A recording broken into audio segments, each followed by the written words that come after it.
दो लड़कियां एक दूसरे की बेहद ही अच्छी दोस्त होती, एक दूसरे का दुख दर्द हर चीज में को बांटा करती। दोनों जो थी वह एक कॉल गर्ल थी, दोनों कस्टमर की सेवा करा करती थी। एक लड़की के पास, एक दोस्त के पास कॉल आता है एक कस्टमर का, जिस जो कि उसका रेगुलर कस्टमर था। वह जो लड़की थी वह अपने दोस्त को कहती है कि दोस्त, जो आज मैं उस कस्टमर के पास नहीं जा पाऊंगा, मेरी तबीयत जो है वह ठीक नहीं है, जो आज तुम चले जाओ और उसका सेवा अच्छे से करना और कोई शिकायत का मौका नहीं देना। जो उस लड़की का दोस्त थी वह तैयार हो जाती है और वह वहाँ पर जाती है और सेवा बहुत ही अच्छी तरीके से करती है और वह कस्टमर जो था उसे अच्छी रकम देता है। उस रकम को देखने के बाद वह लड़की जो थी वह सोचने लगती है कि वह कई कस्टमरों के पास जाती है, तब जाकर इतने रकम मिलते हैं, और वह एक कस्टमर के पास आती है और उसे इतने पैसे मिले हैं, तो ये कस्टमर को मुझे नहीं छोड़नी चाहिए। उस दिन के बाद वह हर दिन उस कस्टमर के पास पहुंच जाया करती और अपने दोस्त का पत्ता वहाँ से वह काट चुकी थी। धीरे धीरे उन दोनों के बीच लड़ाई झगड़े होना शुरू हो जाता है। बातों ही बातों में हर वक्त एक दूसरे को ताना देना शुरू कर देते हैं। धीरे धीरे इतनी दुश्मनी बढ़ जाती है कि वहाँ पर एक ऐसी कहानी लिखी जाती है कि जब इस कहानी को लोग सुनते हैं, जो वहाँ के सभी गांव के मोहल्ले के सब जवार के जितने भी लोग थे, जब इस कहानी को सुनते हैं सभी हैरान रह जाते हैं, परेशान रह जाते हैं। सो नमस्कार, आदाब, सत श्री अकाल दोस्तों, मैं करण राज, आप देख रहे हैं अनोखी अपराध। ये घटना जो है उत्तराखंड के एक जगह पड़ता है काशीपुर। काशीपुर में एक थाना है, आईआईटी थाना। वहीं के पास के रहने वाला एक व्यक्ति, जो कि कॉल करके एक हेड जो होती है महिला, उसके पास वह कॉल करता है और कहता है मुझे एक लड़की की आवश्यकता है, उसके साथ मुझे टाइम स्पेंड करना है, उसके साथ मुझे है रोमांस करना है। तरह तरह की बातें को वह कहता है। जो वह महिला थी वह कहती है कि ठीक है, मैं तुम्हें कैसी लड़की चाहिए तुम मुझे बता दो, मैं भेज देती हूँ और कहाँ भेजना है। जो व्यक्ति होता है वह कहता है कि मुझे तुम्हारे में जितनी लड़कियां हैं उतने सबसे सुंदर जो होगी उसे ही तुम भेजना, वरना मैं पैसे नहीं दूंगा। इस बात को सुनते ही वह महिला जो होती है वह कहती है कि कहीं ये व्यक्ति जो है वह उसे ऐसे ही मजाक तो नहीं कर रहा। इसलिए वह जो महिला थी वह कहती है कि ठीक है, मैं भेजने को तो तैयार हूँ, लेकिन पहले तुम्हें हाफ पेमेंट करनी होगी। जो वह व्यक्ति होता है वह कहता है ठीक है, मैं हाफ पेमेंट करने के लिए तैयार हूँ, लेकिन उन सब में से सबसे सुंदर हो उसी को तुम मेरे पास भेजना, मैं उसी के साथ टाइम स्पेंड करना चाहता हूँ और सबसे सुंदर लड़की के साथ मैं आज रात रहना चाहता हूँ। ये जितने भी पैसे होंगे मैं देने को तैयार हूँ, जितनी भी रकम चुकाने का क्यों न पड़े। इस बात को सुनते ही वह महिला जो होती है वह कहती है ठीक है, मैं तुम्हारे व्हाट्सएप के ऊपर कुछ लड़कियों का फोटो को भेजता हूँ, उनमें से जो भी पसंद हो मुझे बता देना। वह जो महिला थी करीब 15 लड़कियों के फोटो उसके व्हाट्सएप पर भेजती है। वह सभी लड़कियों का बारी बारी से फोटो को देखता जा रहा होता है, लेकिन कोई भी जो लड़की थी उसे पसंद नहीं आ रही थी। फिर से वह कॉल लगाता है और कहता है इनमें से कोई भी लड़की मुझे पसंद नहीं आ रही, जो कोई और लड़की हो तो भेजो, वरना रहने दो। इस बात को सुनते ही वो महिला जो होती है वह कहती है 4-5 फोटोज और हैं, अगर उन लड़कियों में से अगर तुम्हें कोई पसंद आ जाए तो बता देना। वह जो महिला थी फिर 5 लड़कियों का और फोटो को भेजती है। वह व्यक्ति जो होता है वह उन सभी को देखता है और उनमें से एक लड़की को वह पसंद कर लेता है। पसंद करने के बाद रकम तय की जाती है। रकम तय हो जाने के बाद जो वह व्यक्ति था वह गूगल पे हो या फ़ोन पे, जिस भी थ्रू वह ऑनलाइन पेमेंट हाफ कर देता है। हाफ कर देने के बाद वह एक जगह बताता है, एक होटल का रूम बताता है और कहता है कि वहाँ पर वह आज शाम को 7 से 8 के बीच वह जो लड़की है वह पहुँच जाना चाहिए। इतना कहने के बाद वह जो महिला थी वह कहती है ठीक है, तुम 7 से 8 के बीच तुम्हारे पास वह लड़की उस होटल में पहुंच जाएगी। शाम के 7-8 बज रहे होते हैं। वह लड़की जो थी कॉल गर्ल वह उसी होटल के पास पहुंचती है। सभी होटल कर्मी जो थे उस लड़की से पूछते हैं कि तुम्हें किससे मिलना है। जो वह लड़की होती है वह कहती है कि वह कॉल गर्ल है और उसे यहाँ पर बुलाया गया है कमरा नंबर 14 से।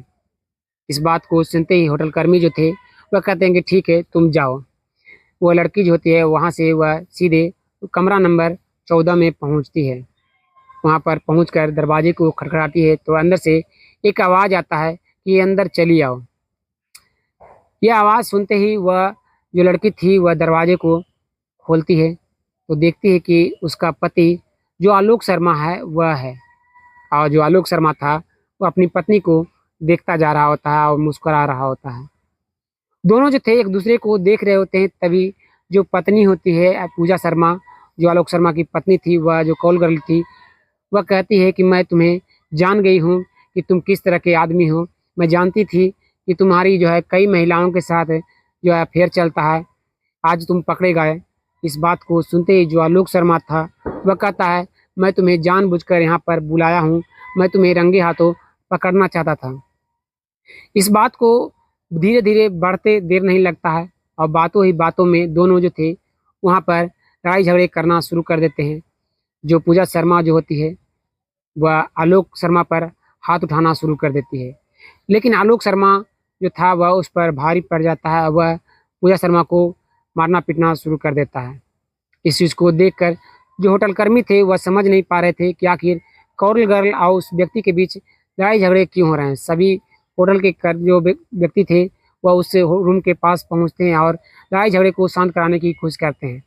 लेकिन जब वे सभी होटल कर्मी जो थे वह सुनते हैं कि घर का मैटर भी उन दोनों जो है वह निकाल रहे हैं, घर की बातों को वह वहाँ पर खोल रहे हैं, तो वह समझ जाते हैं कि यह दोनों जो है पति पत्नी हैं। इस बात को समझते ही जो होटल के व्यक्ति थे वह उस दोनों का लड़ाई झगड़े को शांत कराने की कोशिश करते हैं, लेकिन वह दोनों जो थे वह और भी चिल्लाना शुरू कर रहे होते, शांत होने का नाम नहीं ले रहे होते हैं।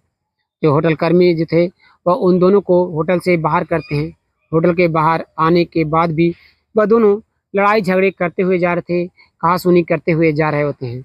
जो पब्लिक वहाँ पर चल रही होती है, सभी व्यक्ति जो वहाँ पर आ जा रहे होते हैं, सभी वहाँ पर भीड़ लगानी शुरू कर देती है, भीड़ इकट्ठा होना शुरू हो जाता है। सभी उन दोनों को देख रहे होते हैं, वह दोनों बिना झिझक के वह एक दूसरे से लड़ाई झगड़े करते हुए जा रहे थे, घर की बातों को वहाँ पर निकालते हुए जा रहे थे। तभी वहाँ से एक पुलिस की जीप पार हो रही होती है। वह पुलिस की जो जीप थी वह देखती है कि भीड़ लगा हुआ है, कई लोग जो हैं वह इकट्ठा हैं, और बीच में एक महिला और एक व्यक्ति की आवाज़ ज़ोरों शोरों से आ रही है। पुलिसकर्मी जो थे वह तुरंत उस जीप से उतरते हैं और उस भीड़ के पास पहुंचते हैं और उन दोनों को लड़ाई झगड़े को शांत कराते हैं, और जीप में बैठाकर वह आईआईटी थाने लेकर चले आते हैं। थाने में लाकर उन दोनों से पूछताछ की जाती है। जो वह आलोक शर्मा था वह कहता है कि मैंने अपनी पत्नी को जानबूझकर कॉल किया था, जानबूझकर बुलाया था, जो कि मुझे कहीं से नंबर मिला है, जो मैं देखना चाहता था कि या मेरी पत्नी जो है वो कॉल गर्ल का काम करती है, क्या गंदा काम वो करती है। इस बात को सुनकर जो पुलिसकर्मी थे वह पूजा शर्मा से पूछती है कि क्या जो तुम्हारा पति है आलोक शर्मा, क्या ये सच कह रहा है।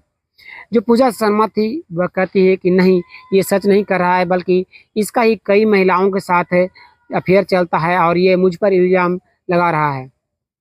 जो आलोक शर्मा था वह कहता है कि मैं पूरी डिटेल में आपको बताता हूँ कि आखिर किस तरह से बात यहाँ तक पहुँची है। जो आलोक शर्मा था वह बताना शुरू करता है। वह कहता है कि उसकी शादी बहुत ही धूमधाम से हुई थी, लेकिन जो पूजा शर्मा थी मेरी पत्नी, वह ससुराल के रहने के बजाय वह हमेशा अपने मायके में रहा करती थी। वह हमेशा उसे लाने को जाता, लेकिन वह जो थी वह आने को तैयार नहीं होती। अगर आती भी तो कुछ दिन यहाँ रहती ससुराल में, वह फिर से मायके चले जाया करती। जो उसके घर के बालों थे वह बार बार उसे गुस्सा करते कि तुम्हारी पत्नी जो है, तुम्हारी पत्नी संभल नहीं पाती तुमसे, तुम कैसे मर्द हो। इस बात को सुनकर मुझे भी दुख होता। मैं बार बार इसे समझाने की कोशिश करती हुई जाती, लेकिन ये समझने को तैयार नहीं हो रही होती है। जब भी मैं इसे घर लाता और बार बार ये लड़ाई झगड़े कर कर माता पिता से, कभी मुझसे, ये मायके चली जाया करती। दिन ऐसे ही बीतते जा रहे थे और हम दोनों के बीच लड़ाई झगड़े इतने बढ़ते जा रहे थे कि डिवोर्स तक की बात पहुंच चुकी थी। आए जो पूजा शर्मा जो मेरी पत्नी है वो अपने मायके में चली जाती है और वहीं पर रहने लगती है। इस कारण से मैं भी इसे जो है इग्नोर करने लगा था, और जैसे जैसे दिन बीत रहे थे मुझे भी पत्नी की आवश्यकता थी, इसलिए मैं कई बार कॉल गर्ल को अपने पास बुलाता हूँ, उसके साथ टाइम स्पेंड करता हूँ और फिर मैं उसे भेज देता हूँ और मैं अपने घर चला आता हूँ। लेकिन एक शाम को वो सब्जियाँ लेकर अपने घर आ रहा होता है, तभी रास्ते में उसके सहेली से वह टकरा जाता है। टकराने जाने पर जो वह लड़की थी वह मुझसे देखती है और मैं भी उसे देखता हूँ, तो दोनों एक दूसरे को पहचान लेते हैं। पहचान कर जो वो लड़की थी वह सारी चीज़ों को बताना शुरू करती है कि जो तुम्हारी पत्नी है पूजा शर्मा, वो क्या करती है क्या तुम्हें मालूम है? जो उसकी पत्नी की सहेली थी वह कहती है कि तुम्हारी पत्नी जो है वह एक कॉल गर्ल है, वह एक सेक्स रैकेट में काम करती है और कई कस्टमरों के पास जाती है और वह अच्छे खासे पैसे कमाती है। इस कारण से तुम्हारी पत्नी जो है वह तुम्हारे पास रहना नहीं चाहती। इस चीज़ को सुनते ही मुझे कुछ भी समझ में नहीं आ रहा होता है। तभी मेरी पत्नी की जो सहेली थी वह मुझे एक नंबर देती है और कहती है कि इस नंबर पर तुम कॉल करना और बताना कि तुम्हें एक कॉल गर्ल की आवश्यकता है। तुम जहाँ पर बोलोगे वह वहाँ पर वह लड़की चली आएगी और तुम पहले फ़ोटो को मँगा लेना, फ़ोटो को देख लेना। अगर तुम्हें उस फ़ोटो में तुम्हारी पत्नी दिखी तभी तुम उसके पास से कहना कि मैं तुम्हें पैसे देने को तैयार हूँ। जो वह लड़की थी वह सारी बच्चियों को उसे बताती है आलोक शर्मा को। वह उस नंबर को लेता है और वहाँ से अपने घर को चला जाता है। 2-3 दिन बीत जाने के बाद जो आलोक शर्मा होता है वह एक होटल में पहुँचता है और वहाँ पर जाने के बाद उस नंबर पर कॉल करता है। कॉल करने के बाद वह सारी बातों करता है और वह फ़ोटो को मँगाता है। फ़ोटो में से उस लड़की को पसंद करता है, हाफ़ पेमेंट करता है और वह जब लड़की आती है तो वह उसकी पत्नी होती है। आलोक शर्मा कहता है कि वह अपनी पत्नी को रंगे हाथों पकड़ा है। जो उसकी पत्नी थी वह पुलिस वालों को कह रही होती है कि जो उसका पति है उसे कई महिलाओं के साथ उसका अफ़ेयर है, जो यह मुझ पर इल्ज़ाम लगा रहा है। लेकिन उसका पति जो था वह बार-बार कह रहा था कि वह उसे जो है जानबूझकर पकड़ने के लिए जो वह कॉल गर्ल के पास कॉल किया था और वह अपनी पत्नी को ही बुलाना चाहता था उस होटल में। इस बात को सुनकर जो पुलिसकर्मी थे वह समझ नहीं पा रहे थे कि आखिर वह फैसला कैसे करे, उन दोनों को कैसे समझाए। जो पुलिसकर्मी थे वह कहते हैं कि आओ जिसके पास तुम कॉल किए थे वह नंबर दो और उसके पास मुझे ले चलो। जो आलोक शर्मा होता है वह नंबर को पुलिसकर्मियों को देता है और वह पुलिसकर्मी जो थे उस नंबर पर कॉल करते हैं और तुरंत उस महिला को भी गिरफ्तार किया जाता है जिस महिला ने कॉल करके उस लड़की को भेजा था। आलोक शर्मा जितनी भी बातें पुलिस वालों को बताता है वह सारी चीज़ को वह महिला जो होती है वह कबूल लेती है, कहती है वह सच बोल रहा है। जो वह महिला थी वह कहती है कि ये जो है मुझे हाफ़ पेमेंट किया था और मैंने इस लड़की को इसके पास भेजा था। मैं नहीं जानती थी कि ये आलोक शर्मा की ही पत्नी है। अगर मैं जानती तो इसकी पत्नी को उसके पास कभी नहीं भेजती होती है। और जो पूजा शर्मा थी वो अपने मायके फिर से चली जाती है और आलोक शर्मा जो था वो अपने घर को चला जाता है। ये जो केस था वह अभी कोर्ट में चल रहा है। अभी इसका फैसला आना बाकी है कि पूजा शर्मा को आखिर क्या सज़ा मिलती है, ये तो वक्त ही बताएगा। आप क्या कहना चाहते हैं इस घटना के बारे में? जो एक पति ने अपनी पत्नी को रंगे हाथों पकड़ने के लिए जो चाल चला, क्या वह सही था? या फिर उसकी पत्नी की ही गलती थी कि वह जो है कॉल गर्ल के पास अपने कुछ पैसों को कमाने के लिए वह इस तरह के काम को करती जा रही थी? या फिर पूजा शर्मा की सहेली की गलती थी कि वह आलोक शर्मा को सारी बातों से अवगत करा दिया, इस कारण से आलोक शर्मा ने ऐसा कदम उठाया? आखिर किसकी गलती लगती है? कमेंट में अपना राय ज़रूर दीजिएगा। फिर मिलते हैं एक और वीडियो में, तब तक के लिए धन्यवाद। जय हिंद।